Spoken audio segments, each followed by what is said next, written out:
The danger, or we can say the poison, lies in the quantity. Sugars are not only added to sweet food like sodas, ice cream, and candy, they're also added to foods you wouldn't necessarily expect to find them. We should always remember that the artificial sweetener is not going to fix our health issues, especially if our health issues, the root cause is poor lifestyle choices.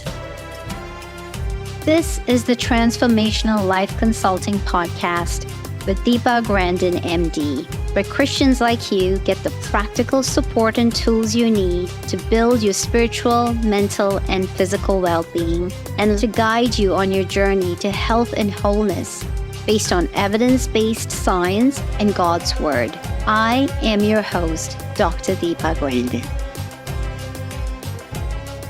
I'd like to welcome all our first-time listeners to the Time to Transform podcast. I hope you find the information shared here helpful and transformative. So in today's podcast, I want to share all about the sweeteners and the sugars. The title for the podcast is All About the Sweet Stuff, the good, the bad, and how much is okay. So for the longest time, I used to be a sugar addict, and I didn't even know that.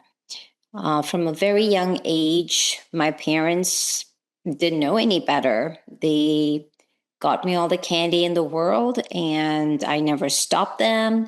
And I loved to binge eat on chocolate. And that continued till my 20s, my 30s. And now that I have reached middle of life, I'm really paying the price for all that sugar I consumed. And I did not realize the consequences of how addicting they were. And it took a while to realize the damage it was doing to my body. So in today's podcast, I really want to shed light about the different types of sugar and then sugar substitutes now that are very widely available. Because the more education we have, the better decisions we can make. And more importantly, how do we train our children, especially those who have a sweet tooth? And if you already have a family history of diabetes, high blood pressure, heart disease, this information is going to be very important to know so you can make an educated decision about how much sugar you entertain for yourself as well as your loved ones. So to begin with, there is a notable, distinction between added sugar and naturally occurring sugar. So a significant amount of processed sugar is found in processed foods.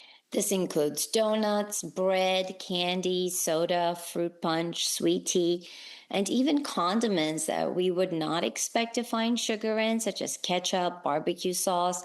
All of these actually have sugar in it.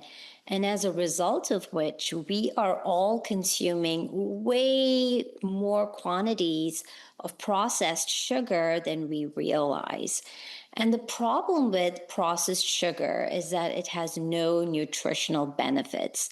And what do I mean by that? Because just like in natural foods, for instance, if you're eating a fruit, if you're eating vegetables, even starchy vegetables, at least they still have fiber and they have vitamins, antioxidants, all of which benefit our body. Whereas processed sugar is just empty calories, meaning it just makes you gain weight, but it doesn't benefit your body in any other way. Natural sugars, on the other hand, can be found in raw fruit, fruit juice, honey, molasses, maple syrup. Now, they do have some nutritional benefits. Fruit, since it has fiber, vitamins, and antioxidants, and in spite of having some sugar in it, the fiber, the water content, it reduces how much sugar our body actually absorbs when we consume this. Even raw honey and maple syrup can contain antioxidants and minerals such as iron, zinc, calcium, and potassium. Now, for all types of sugar, whether it's natural sugar, whether it's processed sugar, but especially processed sugar, the danger, or we can say the poison, lies in the quantity. And in addition to the quantity consumed, the other danger lies in your genetics. For instance, if you're South Asian, you have a 4 to 6 times greater predisposition for developing diabetes with smaller quantities of sugar consumption when compared to a Caucasian. Now, we don't exactly know why South Asians have such a high genetic predisposition to insulin resistance and a tendency to store fat in unhealthy areas. We also call this visceral fat. So visceral fat is the dangerous type of fat that surrounds your liver, your kidney, your heart, your intestines. So based on your genetics, you have to be even more careful about how much processed sugar you are consuming. And when it comes to even the natural sugar like honey, molasses, maple syrup, consuming too much of these also causes you to have weight gain, and which in turn can cause heart disease, type 2 diabetes, things like that. So I want to go into the different types of sugars that are commonly used in our society. Let's start with sucrose. Now, sucrose is the scientific name for table sugar. It's known as a disaccharide, meaning it has two molecules. One is the glucose molecule and the other is the fructose molecule. So you can say it's 50% glucose and 50% fructose. Now, why does this matter? Because glucose and fructose has its own pros and cons, which I will also go through later. Now, the recommended daily intake of sugar is approximately 20 to 25 grams, which is equivalent to 5 to 6 teaspoons. Now, we all know that most of us consume way more than 5 to 6 teaspoons a day. And especially if you were like me and you loved your sugar, you're probably consuming close to a cup, if not more, of sugar, especially processed sugar, through the foods you eat and even the sauces and condiments you put in your food while you cook. According to the World Health Organization, sugar consumption should be less than 10% of our total daily energy intake. And that's where, so say you have a 2,000 calorie diet, really your sugar consumption should not be more than 5 to 10% of what it is that you're consuming. When taken in the right quantities, sucrose specifically, can be a great source of energy because it is easily digestible. Sucrose can provide a temporary mood boost by increasing serotonin and dopamine release in the brain. It can improve your focus and cognitive brain function. However, it's these very same properties that make them so attractive that also makes them very addicting. And when consumed in large quantities, it can literally destroy your body. Excessive sucrose consumption can lead to weight gain, fluctuating blood sugar levels, because just as quickly as it gets absorbed into the body, it also causes your sugar levels to crash. And it's these spikes and crashes that causes you to develop something known as insulin resistance. Because over time, your tissue, which is going to be inundated with so much carbohydrate and glucose, because it does break it down to glucose eventually, it's just going to say no to insulin because it does not want to absorb more of this. And insulin resistance is the root cause for type 2 diabetes and something known as metabolic syndrome. Because when there's too much insulin also being produced, it causes you to gain weight. It's also responsible for heart disease, high blood pressure. So all of these are really a direct consequence of excessive consumption of sucrose. A little bit about metabolic syndrome, if you're not familiar with this, there are so many definitions for what exactly constitutes a metabolic syndrome. The most commonly used definition is from the National Cholesterol Education Program, ATP3. And the way it defines metabolic syndrome is the presence of any three of the following characteristics. Abdominal obesity, that means you're having all this fat in your midline. It's defined as a waist circumference of greater than 102 centimeters or 40 inches in males, or greater than 88 centimeters or 35 inches in females. Or if your bad cholesterol, like your triglycerides, are greater than 150 milligrams per deciliter or 1.7 millimoles per liter, or you're on medication because you have elevated triglycerides, or if your good cholesterol, also known as your high density lipoprotein, is less than 40 milligrams per deciliter or 1 millimole per liter in men, or less than 50 milligrams per deciliter or 1.3 millimoles per liter in women, or you're on medication for low HDL, or if your blood pressure is greater than 130/85 millimeters of mercury, or you're on treatment for elevated blood pressure, or if your fasting plasma glucose is greater than 100 milligrams per deciliter, or you're on medication for elevated blood glucose. So if you have any one of these of actually any three of the five that I've listed, then technically you have something known as metabolic syndrome. And specifically individuals in this category, any amount of sucrose, especially greater than 50 milligrams, it can actually greater than 25 grams, it can actually significantly increase your risk for heart disease, stroke, and serious health problems like type 2 diabetes. So let's get to the next sugar, glucose. Now, glucose is the most simplest form of sugar. It's considered to be a monosaccharide, meaning it's just composed of glucose. And this is actually your body's preferred source of energy from carbohydrates because it raises your blood sugar really, really quick. And it also stimulates the release of insulin. So with that being said, you can imagine that if you already are on a diet that's very high in calories, probably you are not the kind of person that needs to be consuming a lot of glucose.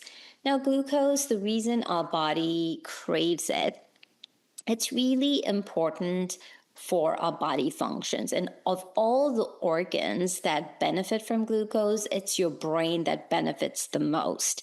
So natural sources of glucose include honey, fruits such as grapes, berries, bananas, vegetables like sweet corn, starchy foods like rice, potato, wheat, dried fruits, dates, figs, raisins. These are all natural sources of glucose. But just like with sucrose, which sucrose, as we said, has 50% glucose, so they have very similar risks when it comes to excessive consumption of glucose. The next sugar I'm going to talk about is fructose. Now, fructose is also sometimes known as fruit sugar, and it is a monosaccharide just like glucose. So fructose contains just fructose. Now, unlike glucose, it does not raise your blood sugar level rapidly. And when initially we had, recognized that fructose does not raise your blood sugar level and in turn does not affect insulin levels, fructose was put in a lot of foods. And while fructose does have some attractive qualities, such as it has what we call a low glycemic index, which means it doesn't cause like a rapid spike and decline in sugar levels like you see with glucose, which typically is, like I told you before, the root cause of insulin resistance. Fructose does not do that. So for the longest time, the food industry thought, oh, fructose should be safe for people to consume, and it was put in a ton of food. So fructose does have a significant role when it comes to replenishing glycogen stores in the liver. And if you are, say, an endurance athlete, or you have a kind of job that requires you to spend hours on end in physical labor, then yes, fructose definitely is a great source of energy. And it has also been shown to improve fat burning while you're exercising. But the truth of the matter is the majority of us lead very sedentary lives. And in the body, the one organ that consumes all of your fructose is your liver. And so when you take a scenario where you're not really burning calories, you have a desk job, and you're consuming all this processed food, especially with something known as the high fructose corn syrup, your liver is taking up all this fructose and converting it into fat. And so excessive consumption of fructose, especially in the form of high fructose corn syrup, can result in fatty liver disease, which is also known as non-alcoholic liver disease, and it's quite dangerous. You are also at very high risk for developing metabolic syndrome, which I just described, type 2 diabetes, heart disease, and even cancer. Your body converts the fructose to glucose in the liver. And so after a certain point, your liver just keeps converting all of that fructose to glucose to fat. And that's what causes the fatty liver disease. And the problem with the high fructose corn syrup, especially when it's put in beverages, like all the different sodas and fruit juices, it becomes especially dangerous because there is no fiber that prevents it from getting absorbed.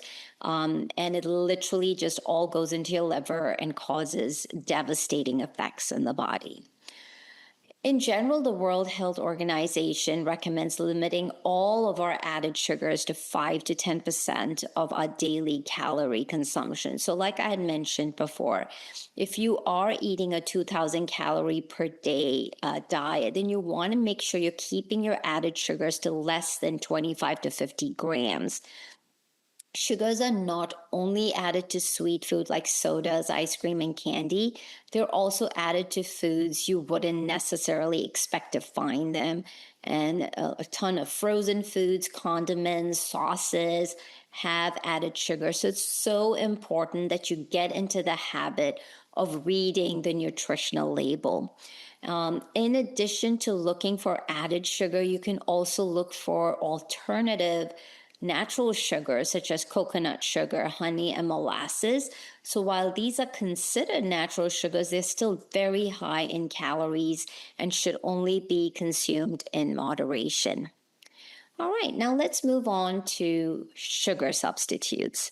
Now, the sugar substitutes taste sweet, but they don't contain sugar. They have fewer calories than sugar, and some have actually no calories at all. But even these do come with some amount of danger that we all need to make ourselves aware of, or at least there needs to be more research done to figure out how do they impact the human body in the long term. A lot of times when you look at the food label or the nutritional label, if it contains a sugar substitute, it might say sugar-free, or even the front of the package will say it's keto, low carb, or diet. Now, there are three categories of sugar substitutes. One is artificial sweetener. The artificial sweeteners are created from chemicals in a lab. They can be 200 to 700 times sweeter than table sugar. So you typically don't need a whole lot of the sweetener to add flavor to the food that it's being used in. But they lack beneficial nutrients like your vitamins, fiber, minerals, antioxidants. Now, the Food and Drug Administration calls these artificial sweeteners as food additives, and there are several that have been approved. The most common are the asulfame, potassium, advantame, aspartame, neotame, saccharin, sucralose. Some of the health benefits with these artificial sweeteners, yes, it can definitely aid in weight management, especially when it's done in conjunction with other healthy lifestyle habits such as regular exercise, adequate sleep, effective stress management. All of these can lead to stable glycemic levels, which prevent sugar spikes. Additionally, it can also reduce the risk of dental cavities because we know that excessive sugar consumption causes the microbiome in the mouth to change, which causes bad bacteria that causes decay in the teeth. So doing artificial sweeteners can actually be an alternative to prevent dental cavities while also enhancing the food flavor. Now, the harmful effects of artificial sweeteners, some of the research on long-term daily use of artificial sweeteners actually suggest a link to a higher risk of stroke, heart disease, and death overall. However, a paper that was published and then later quoted in the Mayo Clinic proceedings pointed out that this higher rate of strokes, heart disease, and death that we were seeing were probably not directly because of the artificial sweeteners that these individuals were consuming, but rather the overall unhealthy habits that they were engaging in, or they were failing to adopt healthy habits. So we should always remember that the artificial sweetener is not going to fix our health issues, especially if our health issues, the root cause is poor lifestyle choices. Now let's get to another sugar substitute. It's called sugar alcohols. Now, just like artificial sweeteners, sugar alcohols are synthetically created, but these are typically created from sugar itself. And some of the common sugar alcohols out there are erythritol, isomalt, lactitol, maltitol, sorbitol, xylitol. So you can see the all at the end of the word because it's an alcohol. Now, unlike other sugar substitutes, sugar alcohols are required to be listed on the nutrition facts label. A lot of these can cause GI or gastrointestinal irritation, such as bloating, gas, and diarrhea in some people. Now, some of the beneficial effects of these sugar alcohols are very similar to artificial sweeteners. It can help with blood sugar control, weight management, dental health, but excessive consumption, like I just mentioned, can cause the gassiness and bloating. And some studies have also found a potential link to increased cardiovascular events, especially erythritol, which has been used for a while. There are studies that indicate there could be an association with heart attacks and strokes. Now, the third sugar substitute is the plant-derived sweetener. It's also known as a novel sweetener because it's been more in the recent years.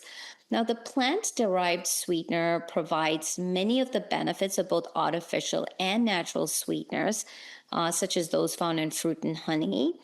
They're typically less processed and they're more similar to their natural sources compared to artificial sweeteners, which are produced from chemicals.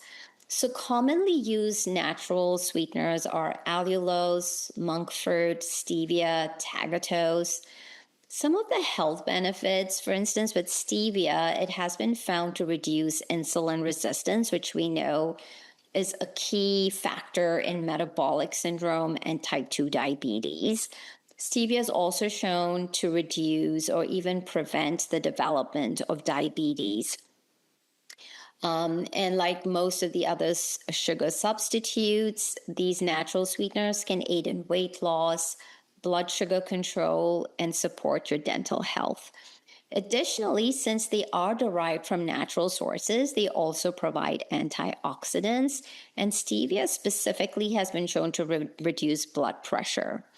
But again, there are health risks. There are some studies that have raised concern about stevia causing an imbalance in the microbiome. However, the most recent study published in 2024 did not find sufficient evidence to support this. So the jury is still out on this. So, in conclusion, it's best to limit intake of refined sugars as much as possible. Restrict total consumption of added sugar to less than 25 to 50 grams per day.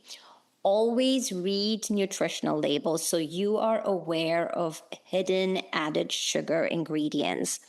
While the presence of fiber and water in raw fruits help counter the natural sugars they contain, taking your sugar from raw fruits is probably going to be your best bet, because they actually reduce how much sugar your body absorbs. And they also provide multiple nutritional benefits. But you do have to be aware of some natural sources such as honey, maple syrup, coconut sugar, especially when it's added to processed foods, because consuming too much of these will result in weight gain and all the harmful effects in your body that comes from obesity.